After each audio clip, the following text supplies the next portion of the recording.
ಇವತ್ತು ಬಿಜೆಪಿನೂ ಮತ್ತೆ ಜೆಡಿಎಸ್ ಮೈತ್ರಿ ಆಗಿದೆ. ಆ ಮೈತ್ರಿ ಆಗಿರ್ತಕ್ಕಂಥದ್ದು ಸೆಂಟ್ರಲ್ ಮಾಡ್ಕೊಂಡಿರ್ತಕ್ಕಂಥದ್ದು. ಸ್ಥಳೀಯ ಮಟ್ಟದಲ್ಲಿ ಶಾಸಕರನ್ನ ಮಾತಾಡಿ ಇನ್ನೊಬ್ಬರನ್ನ ಮಾತಾಡಿ ಸ್ಥಳೀಯ ಮಟ್ಟದಲ್ಲಿ ಯಾವುದೇ ಕಾರಣಕ್ಕೂ ಕೂಡ ಇದು ಅಲಿಯನ್ಸ್ ನಡೆದಿಲ್ಲ. ಎಂಪಿಗೆ ಮಾತ್ರ ಮಾಡ್ಕೊಂಡಿರ್ತಕ್ಕಂಥದ್ದು.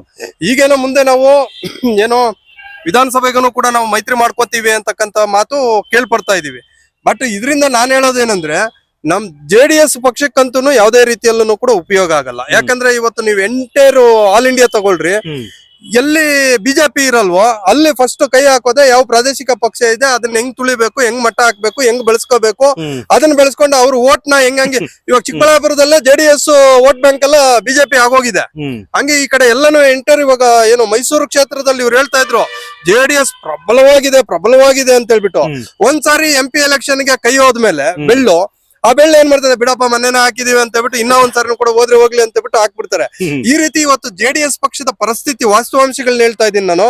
ಈ ರೀತಿ ಜೆಡಿಎಸ್ ಪಕ್ಷದ ಎಲ್ಲೋ ಒಂದು ಕಡೆ ಇರತಕ್ಕಂತ ವಾಸ್ತವಾಂಶ ಸತ್ಯವಾಗ್ಲೂ ಎಲ್ಲೋ ಒಂದ್ ಕಡೆ ಕುಂದುತ್ತಾ ಇದೆ. ಆ ನೋವು ನಮ್ಗೂ ಕೂಡ ಇದೆ, ಎಲ್ಲೋ ಒಂದ್ ಕಡೆ ಈ ರೀತಿ ಆಗ್ತಾ ಇದೆ ಅಂತ ಅಂದ್ಬಿಟ್ಟು. ಇದಕ್ಕೆ ಮುಖ್ಯ ಕಾರಣ ಏನಪ್ಪಾ ಅಂದ್ರೆ ಸನ್ಮಾನ್ಯ ಕುಮಾರಣ್ಣವರು ಒಳ್ಳೆ ಆಡಳಿತಗಾರರು, ಆದ್ರೆ ಜೆಡಿಎಸ್ ನಿಷ್ಠಾವಂತ ಕಾರ್ಯಕರ್ತರಿದ್ದಾರೆ. ನಿಷ್ಠಾವಂತ ಕಾರ್ಯಕರ್ತರನ್ನ ಗುರುತಿಸಿ ಅದ್ ಯಾವುದೇ ಸಮುದಾಯ ಇರ್ಲಿ, ನಿಷ್ಠಾವಂತ ಕಾರ್ಯಕರ್ತರನ್ನ ಗುರುತಿಸಿ ಬೆಳೆಸ್ತಕ್ಕಂತ ಕೆಲಸ ಆದ್ರೆ ಈ ಪ್ರಾದೇಶಿಕ ಪಕ್ಷ ಇಲ್ಲಿ ಈ ಕರ್ನಾಟಕವನ್ನ ಉಳಿಸ್ತಕ್ಕಂಥದ್ದು ರಾಷ್ಟ್ರೀಯ ಪಕ್ಷಗಳು ಉಳಿಸ್ತವೆ ಇಲ್ಲ ಗೊತ್ತಿಲ್ಲ, ಪ್ರಾದೇಶಿಕ ಪಕ್ಷ ಖಂಡಿತವಾಗ್ಲೂ ಉಳಿಸ್ತದೆ. ಈಗ ಬಿಜೆಪಿ ಜೊತೆ ಹೋಗಿದೆ, ಬಟ್ ಅದರಿಂದ ಯಾವುದೇ ರೀತಿಯಲ್ಲೂ ಕೂಡ ಉಪಯೋಗ ಇಲ್ಲ. ಹಾಗಾಗಿ ನಾನು ಹೇಳ್ತಕ್ಕಂಥದ್ದು ಸನ್ಮಾನ್ಯ ಕುಮಾರಣ್ಣವರು ಮತ್ತೆ ಇನ್ನೊಂದು ಎಲ್ಲಾ ಸಮುದಾಯಗಳನ್ನ ವಿಶ್ವಾಸಕ್ಕೆ ತಗೋಬೇಕು. ಯಾಕಂದ್ರೆ ಜನನು ಕೂಡ ಮಾತಾಡ್ತಾ ಇರ್ತಾರೆ, ನನ್ನ ಹತ್ರನೇ ಚರ್ಚೆ ಮಾಡ್ತಾ ಇರ್ತಾರೆ, ಇವರು ಯಾರು ಬೇರೆ ಸಮುದಾಯಗಳನ್ನ ಏನೋ ವಿಶ್ವಾಸಕ್ಕೆ ತಗೊಳ್ಳಲ್ಲ, ಒಂದ್ ಸಮುದಾಯನ ಮಾಡ್ಕೊಂಡು ಜೆಡಿಎಸ್ ಅಂತಕ್ಕಂಥದ್ದು ಆದ್ಬೀದಿಯಲ್ಲೆಲ್ಲ ಮಾತಾಡ್ತಾ ಇರ್ತಾರೆ.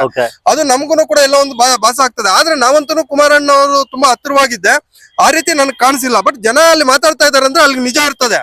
ಅದೊಂಚೂರು ಇವತ್ತು ರಾಜ್ಯ ಮಟ್ಟದಲ್ಲಿ ಯಾವುದೇ ಸಮುದಾಯದ ಲೀಡರ್ಗಳು ಬೇರೆ ಸಮುದಾಯದ ಲೀಡರ್ಗಳು ಯಾವತ್ತೂ ಇವತ್ತುವರೆಗೂ ಕೂಡ ಯಾರು ಗುರ್ಸ್ಕೊಂಡಿಲ್ಲ ಸರ್. ಯಾರಿದ್ದಾರೆ ರಾಜ್ಯ ಯಾರೇ ಸಮುದಾಯ SC ST ಎಲ್ಲ ಆಗ್ಬೋದು ಅಥವಾ OBC ಎಲ್ಲ ಆಗ್ಬೋದು, ಇದು ಯಾವ್ದು ಸಾರಿ ಇನ್ನೊಂದು ಕಮ್ಯುನಿಟಿಯಲ್ಲಿ ಯಾರು ಇಲ್ಲ. ಅವ್ರನ್ನ ಗುರುತಿಸ್ತಕ್ಕಂತ ಕೆಲಸ ಮಾಡಿದ್ರೆ ಬಿಜೆಪಿಯಿಂದ ಹೊರಬಂದು ಪ್ರಾದೇಶಿಕ ಪಕ್ಷನ ಸನ್ಮಾನ್ಯ ಇವಾಗ ಕುಮಾರಣ್ಣ ಅವರಂತೂ 2 ಸಾರಿ ಮುಖ್ಯಮಂತ್ರಿಗಳಾಗ್ಬಿಟ್ಟಿದ್ದಾರೆ. ನಿಖಿಲ್ ಕುಮಾರಸ್ವಾಮಿ ಅವ್ರ ಏನಾದ್ರು ಮುಂದೆ ಮುಖ್ಯಮಂತ್ರಿ ಆಗ್ಬೇಕು ಇನ್ನು 10 ವರ್ಷಕ್ಕೆ ಅನ್ನಂಗಿದ್ರೆ ಇಲ್ಲ 5 ವರ್ಷಕ್ಕೆ ಅನ್ನಂಗಿದ್ರೆ ಇವರು ಬಿಜೆಪಿಯಿಂದ ಹೊರಬಂದು ಜೆಡಿಎಸ್ ಪಕ್ಷ ತಮ್ಮ ಏನ್ ಜನರ ಸಮಸ್ಯೆ ಪ್ರಾದೇಶಿಕವಾಗಿ ತುಂಬಾ ಸಮಸ್ಯೆಗಳಿದೆ ಅದರ ಹೋರಾಟಗಳನ್ನ ಕೈಗೆತ್ಕೊಂಡು ಖಂಡಿತವಾಗ್ಲೂ ಹೋದ್ರೆ ಬಿಜೆಪಿನ ಕಾಂಗ್ರೆಸ್ನ ಎಲ್ಲರೂ ಕೂಡ ಜನ ಕಾಯ್ಕೊಂಡಿದ್ದಾರೆ. ಅದಕ್ಕೆ ಎಕ್ಸಾಂಪಲ್ ಪ್ರದೀಪ್ ಈಶ್ವರ ಓಟ್ ಹಾಕೋದಕ್ ಜನ ಇದ್ರು, ಬಂದ್ರು, ಆಯ್ತು. ಆ ರೀತಿ ಸ್ಟೇಟ್ ಅಲ್ಲಿ ಜೆಡಿಎಸ್ಗೂ ಕೂಡ ಓಟ್ ಹಾಕತಕ್ಕಂತ ಖಂಡಿತವಾಗ್ಲೂ ಕೂಡ ಮನ್ಸು ಮಾಡ್ತಾರೆ ಜನ. ಇಲ್ಲಿ ಏನಾಗ್ಬೇಕು ಅಂದ್ರೆ ಬರ್ಬೇಕು, ಬಂದು ಇದು ಒಂದ್ 10 ವರ್ಷ ಹೋರಾಟ ಮಾಡ್ಬೇಕು. ಹೋರಾಟ ಮಾಡಿದಾಗ ಜನ ಖಂಡಿತವಾಗ್ಲೂ ಕೂಡ ಮನ್ಸು ಮಾಡ್ತಾರೆ. ಇದು ಇವಾಗ ಇಲ್ಲೂ ಕೂಡ ಫಾರ್ ಎಕ್ಸಾಂಪಲ್ ಇವಾಗ ನೀವು ತಗೊಳ್ರಿ ಶಿಡ್ಲಘಟ್ಟದಲ್ಲಿ ಬಿಜೆಪಿ ವರ್ಸಸ್ ಜೆಡಿಎಸ್ ಗೆ ಬಿದ್ದಿದೆ. ಅಲ್ಲಿ ಅವರೊಂದು ಸ್ಟೇಟ್ಮೆಂಟ್ ಇವರೊಂದು ಸ್ಟೇಟ್ಮೆಂಟ್, ಅಲ್ಲೆಲ್ಲ ಗೊಂದಲಗಳು. ಆಮೇಲೆ ಇವತ್ತು ಎಲ್ಲ ಕರ್ನಾಟಕದಲ್ಲಿ ಅಲ್ಲಲ್ಲೂ ಕೂಡ ಗೊಂದಲಗಳು ಉಂಟಾಗ್ತಾ ಇದೆ, ಅಡ್ಜಸ್ಟ್ ಆಗ್ತಾ ಇಲ್ಲ. ಈ ಪ್ರಾದೇಶಿಕ ಪಕ್ಷ ಮತ್ತೆ ಬಿಜೆಪಿ ಜೊತೆಯಲ್ಲಿ ಎಲ್ಲ ಒಂದ್ ಕಡೆ ಅವರ ಉಳಿವಿನ ಅವ್ರ ಪ್ರಶ್ನೆ, ಇವ್ರ ಉಳಿವಿನ ಇವ್ರ ಪ್ರಶ್ನೆ ಆಗಿ ಅಲ್ಲಿ ಅಳಿವು ಉಳಿವಿನ ಪ್ರಶ್ನೆ ಬಂದ್ಬಿಟ್ಟಿದೆ. ಇದು ನನ್ನ ಪ್ರಕಾರ ಹೇಳೋದೇನಂದ್ರೆ ಸನ್ಮಾನ್ಯ ಕುಮಾರಣ್ಣ ಅವರಲ್ಲಿ ನಾನು ನೇರವಾಗಿ ಮನವಿ ಮಾಡ್ತಾ ಇದ್ದೀನಿ. ಯಾಕಂದ್ರೆ ದೇವೇಗೌಡರು ಜಾತ್ಯತೀತ ನಾಯಕರು, ಅವ್ರ ಎಲ್ಲಾ ಸಮುದಾಯಗಳನ್ನ ಕೈಯಲ್ಲಿ ಹಿಡ್ಕೊಂಡು ಅವ್ರದೇ ಆಗಿರ್ತಕ್ಕಂಥ ರಾಜಕಾರಣ ಮಾಡಿದ್ರು.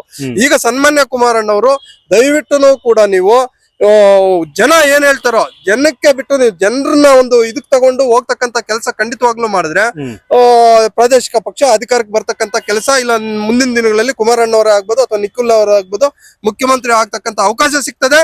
ಮತ್ತೆ ಕೊನೆಯದಾಗಿ ಕಾರ್ಯಕರ್ತರನ್ನ ಉಳಿಸ್ಕೊಳ್ಳೋಂತ ಪ್ರಯತ್ನ ಆಗ್ತದೆ.